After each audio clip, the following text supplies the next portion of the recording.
Bonsoir tout le monde. Mon nom est Frédéric Chartier. Je suis conseiller en développement économique à la Ville de Québec. Je suis chargé de projet notamment pour le logement social. Ça fait quand même plusieurs années que je suis à la Ville dans ce domaine-là. Et ce soir, je viens vous présenter le projet Carillon. En fait, la présentation de ce soir, je vais la scinder en trois. Donc, la première partie va traiter du logement social en général. Donc, c'est une petite mise en bouche, si on veut, là, qu'on fait dans toutes nos présentations concernant le logement social pour mettre à jour un peu nos connaissances puis voir un peu ce qui se fait sur le territoire. Ensuite, je vais vous parler du projet comme tel, le projet Le Carillon, donc c'est la raison pour laquelle je suis ici ce soir. Et ensuite, Joël, ma collègue, va vous présenter la modification réglementaire. Le plus fun de la soirée, exactement. C'est pas moi qui l'ai dit, c'est toi. Donc, au niveau du contexte des défis en habitation, je ne vous apprendrai probablement rien ce soir, mais le taux d'occupation est très, très faible dans la région de Québec. Donc, il y a des besoins en logement criants actuellement. Les paiements hypothécaires sont très, très élevés. Les taux hypothécaires, comme plusieurs ici le savent probablement, ont grimpé dans les dernières années, ce qui réduit l'accès au logement là, pour plusieurs personnes. Ensuite, le nombre de personnes sur la liste du registre partagé qui est géré par l'OMHQ augmente. Donc, il n'y a pas tellement longtemps, on était à 2000. Présentement, on est à 2500 ménages qui sont sur la liste d'attente pour avoir un logement. Ensuite, le loyer moyen augmente. Les augmentations, on les voit, là, on les subit. Les augmentations sont très importantes depuis les 5 dernières années. Le nombre de mises en chantier, peut-être que vous êtes moins au courant, mais dans les années 2019 à 2022, je dirais, là, le financement public a diminué beaucoup. Donc, il y a eu beaucoup moins de mises en chantier sur le territoire de la ville. Heureusement, ça a repris. Puis le projet Carillon est un bon exemple. Là. On a réussi à réobtenir du financement, notamment du gouvernement provincial et fédéral, pour augmenter le nombre de logements. Et aussi une statistique quand même importante, il y a 31 000 ménages locataires sur le territoire actuellement qui consacrent plus de 30 % de leurs revenus pour le logement. Donc, c'est important, puis c'est des gens qui ont besoin justement du type de logement là, dont on va parler ce soir. Dans les trois faits saillants, il est de plus en plus difficile de se loger, particulièrement pour ceux qui ont de faibles revenus. La Ville est engagée à aider les ménages, donc c'est une mission de la Ville. Là. La Ville se doit d'aider les gens à se loger. Et on doit assurer également une équité et une mixité pour favoriser la cohésion sociale. Ce soir, on a un bel exemple de mixité sociale. On l'a nommé tout à l'heure, la Ville s'est engagée dans le plan de mise en œuvre accéléré 2023-2026 à faire d'ici 2040 80 000 unités de logement. Ça représente à peu près 500 logements par année. C'est énorme. L'année dernière, on l'a atteint, on l'a dépassé. Cette année aussi, on est en voie de le dépasser.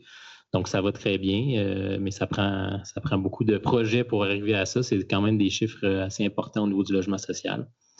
Ensuite, c'est dans l'air du temps. Là, on en a entendu parler beaucoup. La définition du logement social, qu'est-ce que c'est? Donc, peut-être une petite clarification. Le logement, c'est l'endroit où on habite. Le loyer, c'est le prix qu'on paye pour l'endroit où on habite. Donc, il y a le logement et le loyer. Puis nous, on a tenu à faire une distinction claire entre le logement et le loyer, notamment dans la définition, parce qu'il y a beaucoup... En fait, la Ville de Québec est mandataire du programme Accès-Logis depuis presque 25 ans.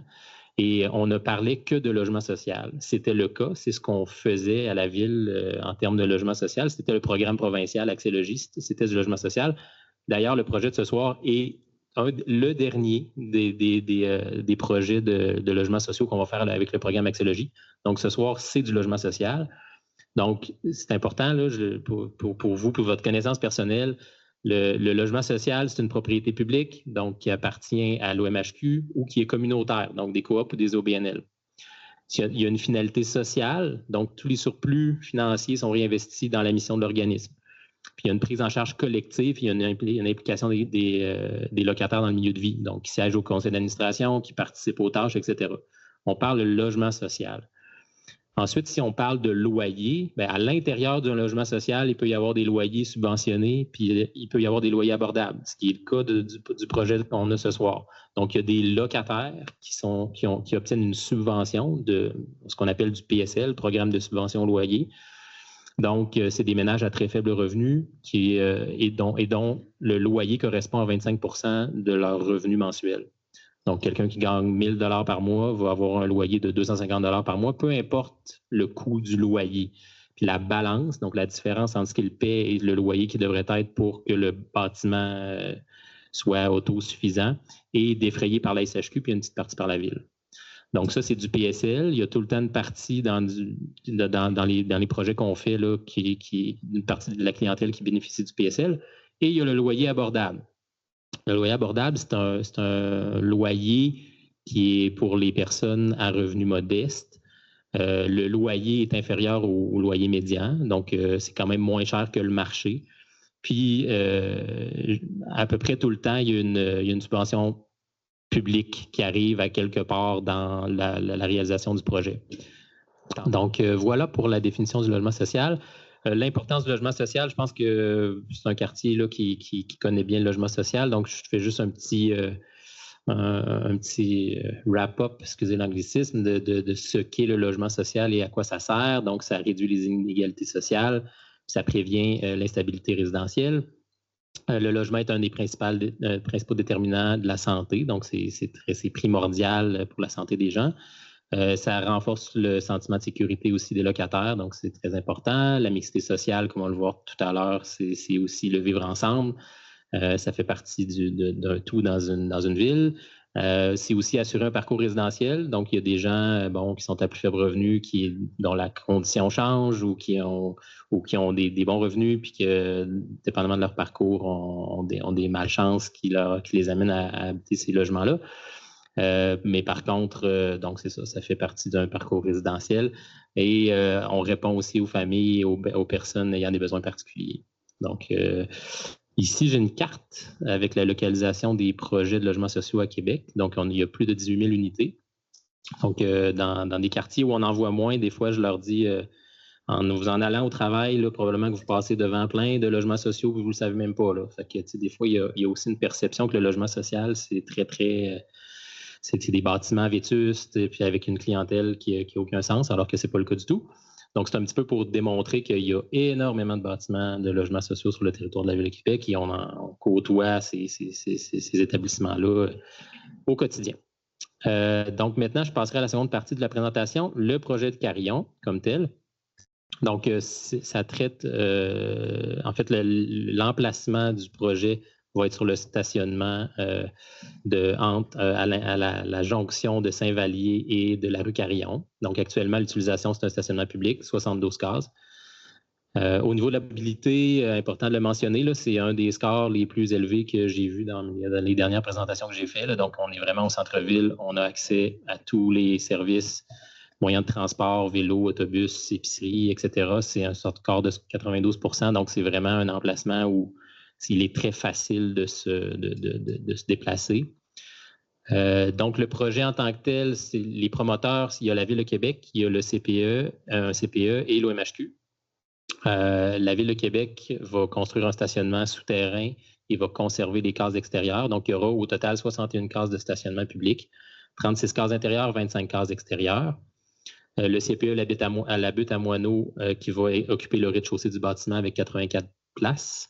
Et les derniers étages vont être occupés par l'OMHQ, 30 logements pour personnes âgées autonomes, 27 3,5 et 3 4,5. C'est un bâtiment qui va avoir 5 étages. Par rapport au stationnement, c'est un stationnement à usage public qui intègre un pôle de mobilité durable, donc autopartage, borne de recharge, stationnement pour vélo, espace pour personnes à mobilité réduite, espace pour stationnement de courte durée également. Donc, il y aura à peu près de tout.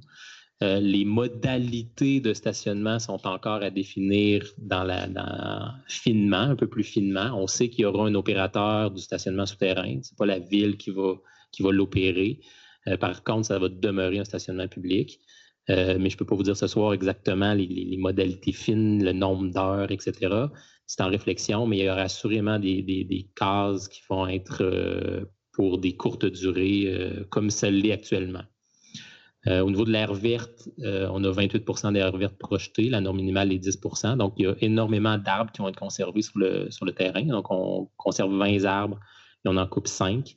C'était aussi une des raisons là, pour laquelle le projet a été implanté de cette façon-là. Là, comme vous pouvez le voir, Dans le fond, on utilise le gros du bâtiment va être exactement à l'emplacement où il y a le plus gros stationnement pour ne pas justement venir couper les arbres. On n'a pas le choix de couper quelques arbres, là, comme vous voyez sur l'écran, il y a 5 arbres en orange qui vont devoir être coupés malheureusement, mais les autres vont tous être conservés. Donc, il y a quand même il y a eu un souci de maintenir la canopée quand même très important dans ce projet-là. Au niveau des sens de circulation, ben, vous le savez probablement peut-être là, avec les différentes présentations que vous avez vues sur les travaux Saint-Vallier. Saint-Vallier est sens unique vers l'ouest. Carillon va être sens unique vers le sud. Et le stationnement, ben, il y aura une entrée à sens unique là, qui va entrer sur Saint-Vallier. Puis sur Elzéar-Bédard, à ce moment-là, ça sera 2 voies entrée et sortie. Et des élévations, c'est un peu ce que je peux vous présenter ce soir. Normalement, ça devrait ressembler à ça.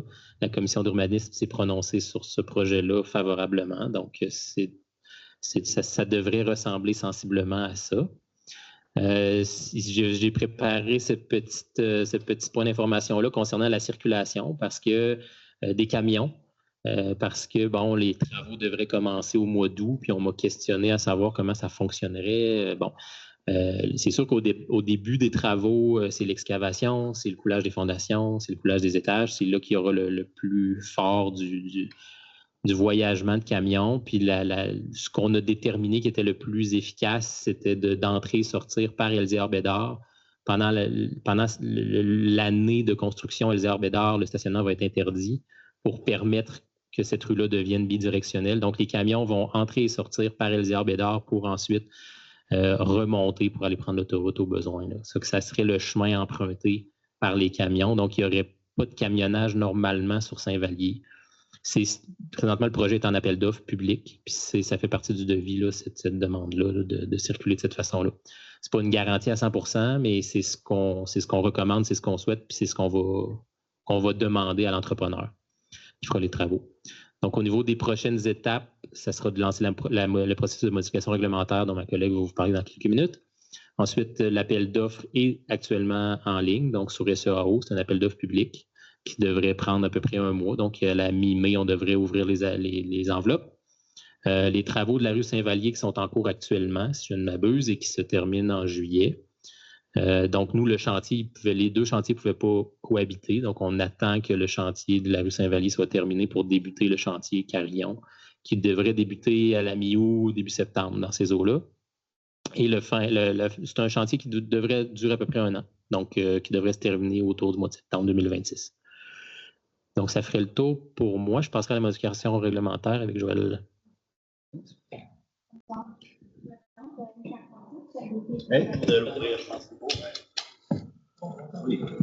J'ai la voix qui porte. Joël Carpentier, conseiller.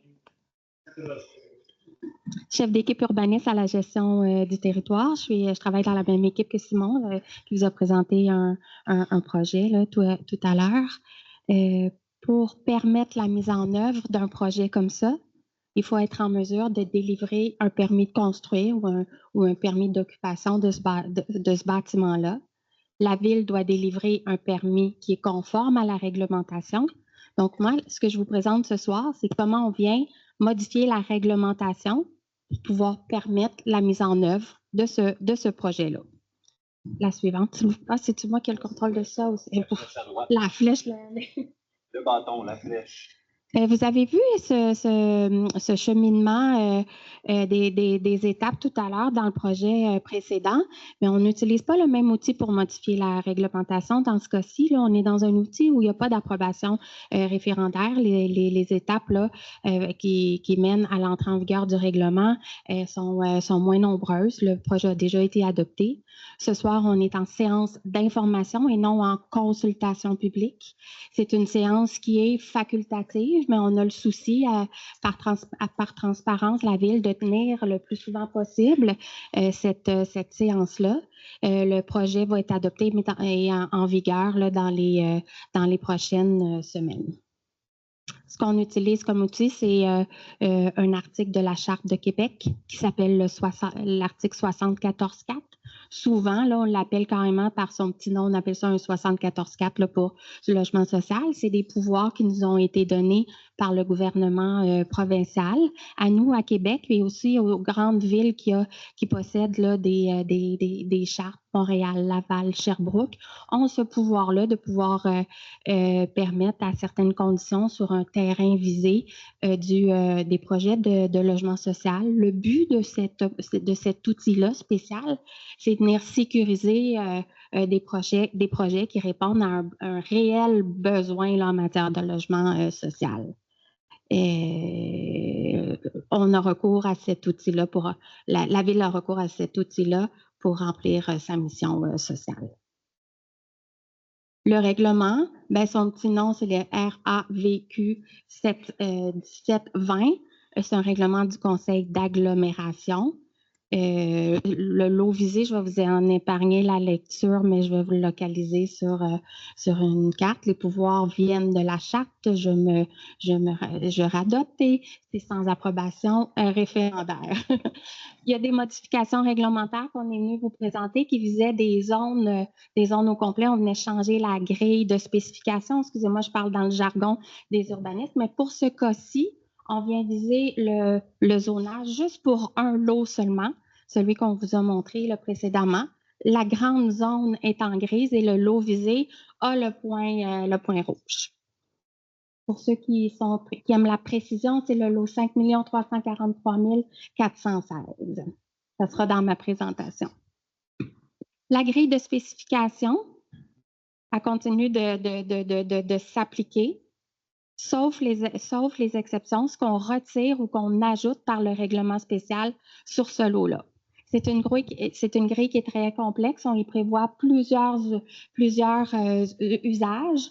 On vient presque pas jouer, mais intervenir dans les usages parce que tous les usages requis là, sont déjà autorisés, à l'exception de la localisation du logement qui n'est pas autorisée dans la grille au rez-de-chaussée, parce que ce qu'on souhaite, dans l'ensemble de la zone, c'est qu'il y ait du commerce au rez-de-chaussée, mais dans ce cas-ci, ça va être une garderie et peut-être des logements aussi. L'usage de garderie est associé au P3, établissement d'éducation et de formation. Et qu'à ce niveau-là, il n'y a pas de changement. Où on vient intervenir, ben c'est la hauteur de la grille qui est à 13 mètres. On vient l'augmenter à 17 mètres pour pouvoir rencontrer le 5 étages, merci. Et puis, un concept qui est le pourcentage d'occupation au sol. Qu'est-ce que c'est? Ça, c'est une norme qui oblige à ce qu'il y ait un certain rapport du bâtiment par rapport à son terrain. Ça veut dire qu'on peut des bâtiments qui sont... oui, bien sûr. J'essaie de ne pas bouger. En plus, je ne suis pas très bonne avec un micro, merci. Alors, on veut que le rapport du bâtiment par rapport au terrain soit relativement grand. Dans ce cas-ci, on vient le diminuer parce qu'on souhaite conserver les cases de stationnement qui sont à l'arrière. C'est qu'au lieu du 40 % qui était dicté à la grille de spécification, on vient le réduire à 20 %. Le règlement a été adopté par le Conseil d'agglomération le 7 mai dernier. Puis l'entrée en vigueur, ça va être à la mi-juin. On est déjà rendu à la fin. Merci. C'était le but plus palpitant, effectivement. On avait raison. Je vais peut-être juste, moi, me baisser un peu. Bon, on en serait maintenant rendu parce que c'est pas une consultation qu'on ne prendra pas vos questions, commentaires. Je souligne également la présence de candidats parmi nous. Si jamais vous avez des questions qui concernent le cœur du projet, je pense que vous avez le cœur de nous répondre aussi. Est-ce que nous avions des questions, commentaires de la part du public à l'égard de ce projet, le Carillon? Monsieur. Juste savoir, il y a 30 logements. Combien de logements vont être subventionnés versus abordables dans le projet?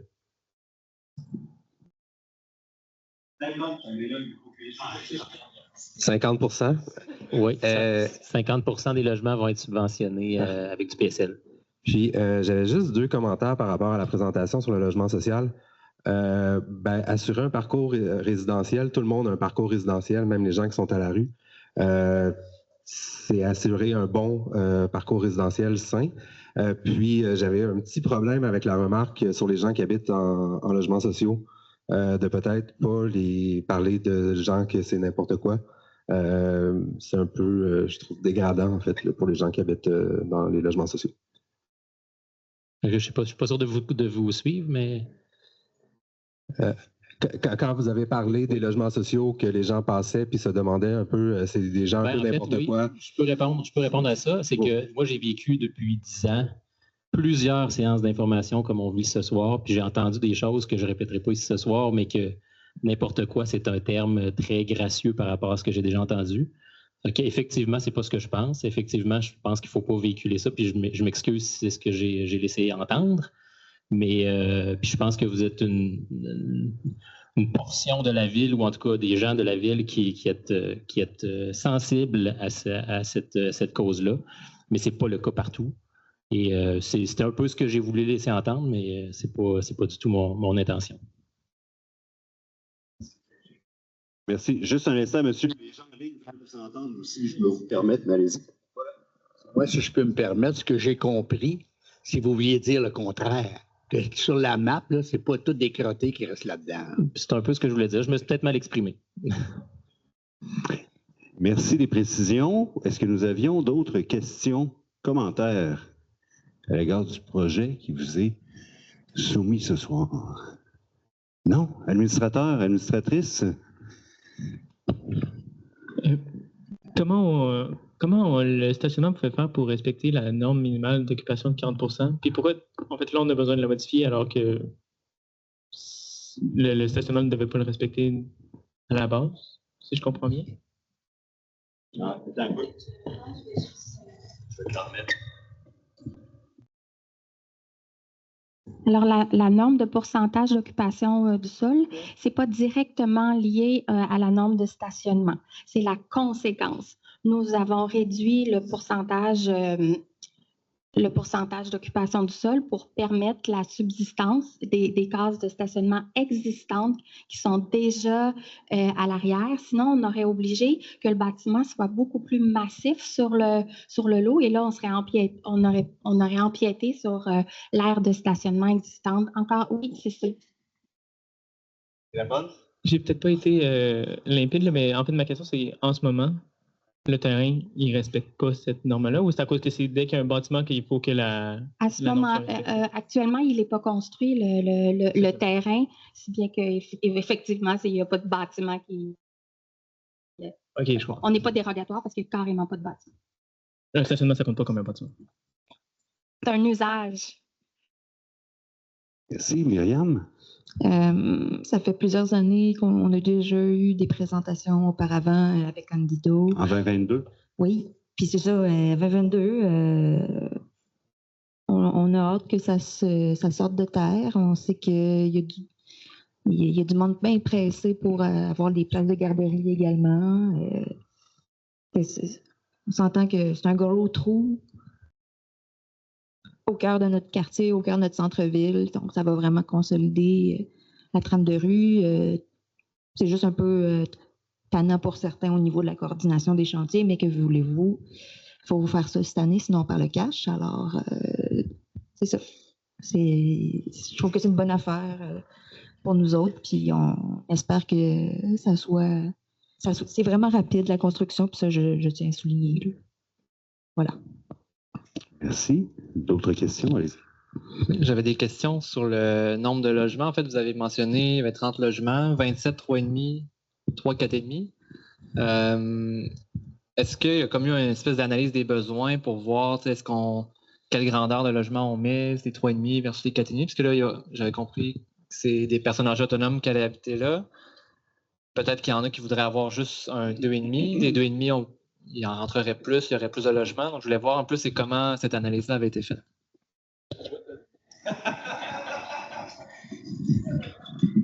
Oui.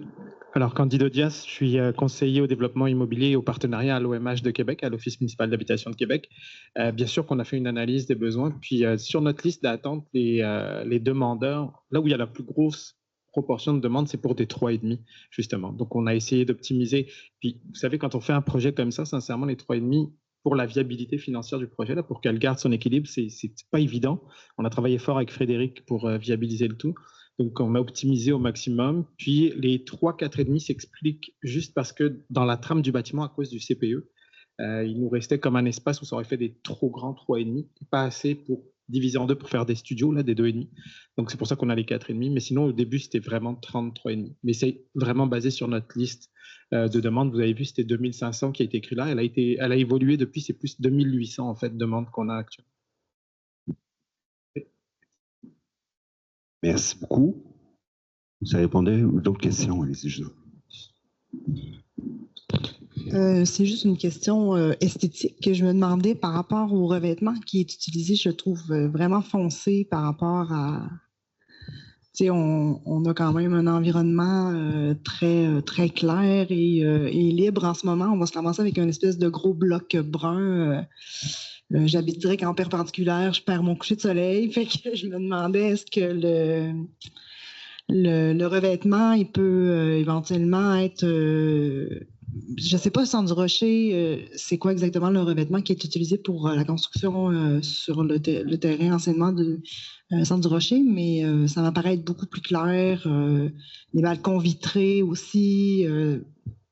En fait, c'est une bonne question. Dans le fond, le revêtement puis le projet comme tel, c'est laissé un petit peu aux bons soins de l'architecte qui réalise le projet. Bien entendu, ce projet-là aussi est en plein cœur du centre-ville, donc il est assujetti à la commission d'urbanisme. Donc, il y a aussi certains critères au niveau de la brique, des couleurs qui sont regardées par la commission. Mais là, vous me parlez du Centre du Rocher, effectivement, qui a une brique un peu plus claire. J'ai pas vraiment de réponse à vous donner par rapport à ça, outre que la commission l'a accepté comme ça. C'est sûr que dans le secteur aussi, la brique est quand même foncée en général. À moins que je me trompe, mais la brique brune est quand même très présente dans le secteur. Donc, je pense que les architectes ont voulu aller quand même dans la continuité de ce qu'on pouvait voir. Pour l'instant, je vous dirais qu'il est un peu tard pour changer de couleur, malheureusement. Là, on est au dernier droit en appel d'offres. Donc, je pense que le look... C'est dommage pour la garderie, ouais. C'est dommage pour les gens... Enfin. Bon, on entend votre commentaire. Vous n'aimez pas le brun. C'est ça. Ça a été dit. Oui. Ça va? Oui. Merci. Oui. Je continue sur sa question. Là. Vous dites qu'il est un peu tard pour ça. Des questions peut-être plus sur la séquence des événements. Pourquoi c'est... là, j'ai compris peut-être qu'il y a eu des consultations en 2022, mais disons sur le design, tout ça, c'est quand même peut-être un peu tard pour être consulté ici. Si on veut quand même émettre des consultations, ça, pas consulter, mais informer, c'est juste l'information, mais peut-être qu'on aurait eu avec une certaine consultation, on aurait peut-être eu des commentaires à émettre ici aussi. Donc Effectivement, c'est un bon point. C'est sûr que c'est un projet qui est allé extrêmement rapidement. On a dû, de par le financement de la SHQ qui nous a pressé de réaliser les plans, ça s'est fait dans un temps record. Candido, qui a fait aussi plusieurs projets avec l'OMHQ, peut en témoigner. Là, ça a été vraiment un sprint important. Je vous dirais aussi que c'est pas nécessairement en tout cas, on vient rarement informer pour voir est-ce que la couleur vous convient, est-ce que les matériaux vous conviennent. La commission d'urbanisme est là pour ça, entre autres. Puis, il y a eu des allers-retours avec la commission, puis il y a eu des couleurs qui ont été changées, puis il y a eu des propositions qui ont été faites, qui ont été refusées par la commission.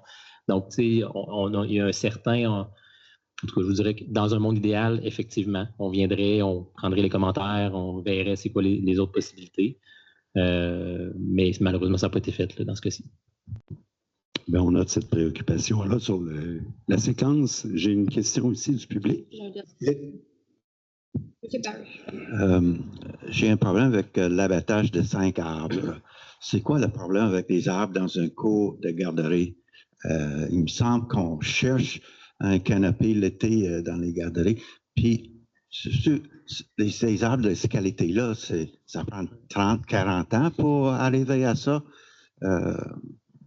Est-ce que c'est vraiment nécessaire? Effectivement. En fait, la raison pour laquelle il y en a une très simple là, dans la cour de la garderie, en dessous de la cour de la garderie, le rectangle bleu que vous voyez, c'est le stationnement souterrain.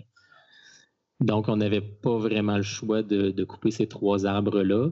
L'autre arbre en haut à droite que Joël pointe, c'est ça. Lui, ça a été décidé à la toute dernière minute parce que c'était les matières résiduelles qui allaient être mis là, c'est des bacs enfouis, là. Donc, malheureusement, on a dû le sacrifier. Puis l'autre en bas à gauche, il est dans le bâtiment. Donc, ça a été vraiment, franchement, un effort très important pour essayer d'en conserver le maximum, mais on ne pouvait pas tous les conserver. Mais ça vient avec le projet, malheureusement.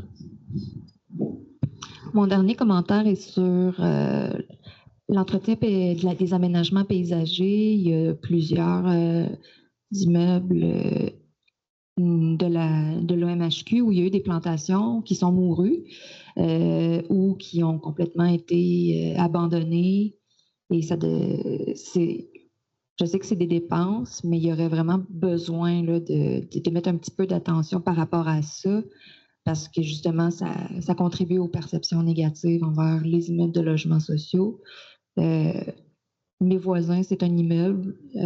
J'ai parlé avec une des résidentes, puis elle est bien game avec moi là, de faire du jardinage puis de l'entretien. Fait que moi, c'est vraiment positif. C'est juste que vraiment qu'on assure une qualité dans la sélection des végétaux, puis qu'on ne plante pas des trop petites affaires comme on voit au niveau du gros HLM sur Marie de l'Incarnation, coin Charret, où c'est vraiment ridicule. Il y a absolument moins d'arbres qu'avant. Ils sont pas mal morts. C'est ça. Juste comme, pour moi, c'est comme, come on, il y a de la place pour planter. Myriam, je sais de quel projet tu parlais, on s'en est parlé aussi. Puis, on était obligé de les couper, hein, ceux qui étaient là, tu le savais, pour bien des obligations, mais ces arbres-là ont été plantés avec le collectif La Canopée. C'est sûr qu'on va leur reparler parce qu'effectivement, il y en a quelques-uns qui sont morts au travers de ça, mais je peux t'assurer qu'on va en replanter, c'est sûr. On s'est doté d'une politique là-dessus aussi à l'interne et ils vont être replantés probablement cette année. Exact, c'est un des problèmes. Exact. En fait, peut-être en complément, excuse-moi. En complément, en fait, l'OMHQ va avoir, sans rentrer dans les détails, là, un droit superficiaire. Donc, lui, sa propriété va uniquement être les étages supérieurs. Tout le reste de ce qui est à l'horizontale sur le terrain, à part la cour du CPE pour lequel ils vont avoir un permis d'occupation long terme, appartient à la ville. Donc, toutes les plantations, tout l'entretien, ça va être la responsabilité de la ville. Donc, on va essayer de faire un bon travail de ce côté-là. Oui. On va quand même planter sur Charret, ajoute monsieur. Je peux-tu faire une commande pour mes voisins? Je vous rappelle que le projet qui fait l'objet de la séance d'information ce soir est celui sur Carillon, mais on peut parler aussi des autres. C'est tout. Est-ce que nous avions d'autres questions, commentaires à l'égard du projet? Bien, merci. Pardon. La prise de possession est prévue quand? Normalement, septembre 26. Ouais. Septembre 26. Ouais. Bien, merci beaucoup. Merci Joël, merci Frédéric, merci Candido. C'est très apprécié.